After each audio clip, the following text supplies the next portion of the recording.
Live! Okay. Hey Randall, this is John, our home inspector. Hi Randall. Okay, I'm going to briefly explain how my reports work. So the front of the house faces north.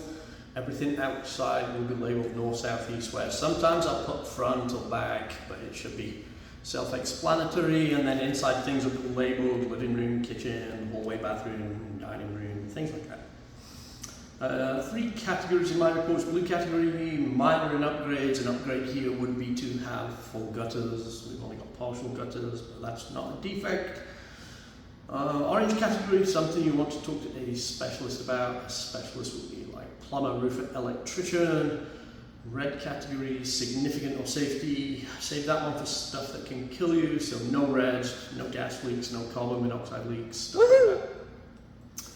Okay, so I'm just going to run through the oranges. All right, on the front of the home and then on the east side of the home, there's a couple of small cracks in brick. It's nothing major, but we just need to get those cracks sealed up.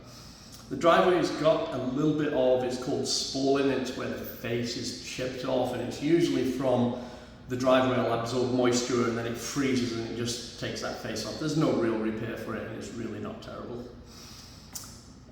In the garage behind the washing machine, there's a big chunk of drywall missing. Looks like they made a plumbing repair and never put the drywall back.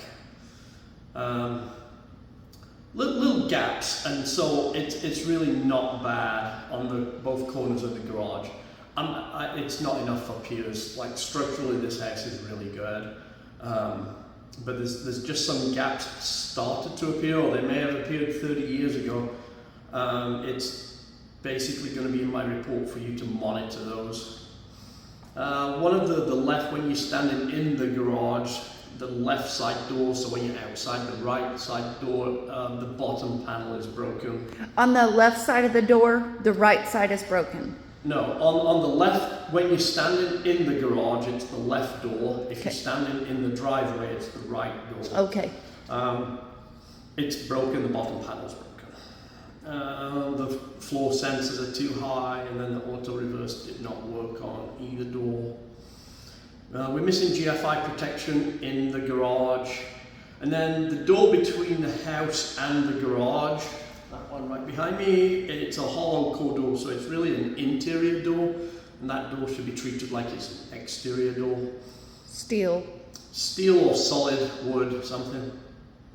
Attic ventilation insufficient. There are, I think, 3 vents on this roof, so you're at 50% ventilation. There is a gable vent that has a fan on it, which technically would be mixed ventilation, so you're not really supposed to do that. I've not actually done the roof yet. I'm going to come back this afternoon once it dries up, so I'm probably going to have to write something about mixed ventilation, because you're not allowed to have powered fans and passive exhausts. The refrigerant line insulation is damaged at the air conditioner. Air conditioner's older, it's a 1999, so it's past life expectancy, and it is running the old R22 Freon.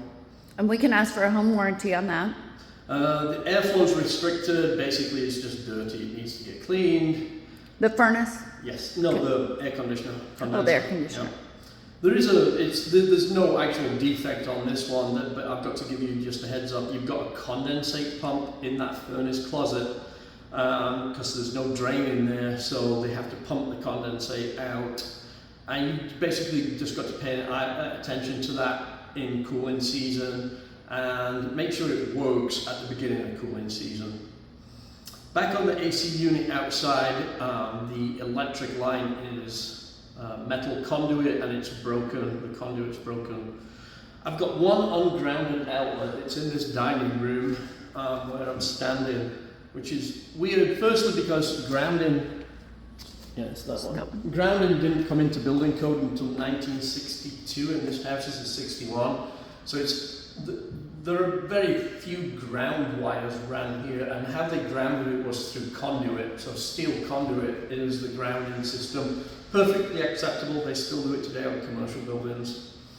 So everything grounded except one outlet. Inside one of the cabinets, there's a poorly installed, we'll say, 220-volt receptacle. There was probably a cooktop there or something at some point. but this receptacle's just dangling by wires. I'll show him. It's missing a cover plate. In the kitchen. Okay, we are missing GFI protection on the exterior of the home. We're missing smoke detectors in bedrooms. There's a small leak at the kitchen sink. Water heaters past life expectancy. I think it's a 99 to 92. No, a 99. I think it was maybe 99. It's way past 20 years old, so it's past life expectancy. It's actually using a copper gas supply pipe. You're not allowed to use those anymore. The additive that ONG put in their gas to make it smell reacts with copper. So you're not allowed to use those, and if ONG saw it, they would not turn gas on. So it should have a new appliance connector added. There is no drain pan at that water heater, and there is no high loop at the dishwasher. And I've got a bid from the plumber all ready to fix and bring the hot water tank to code. That's everything. Woohoo! Thanks, John!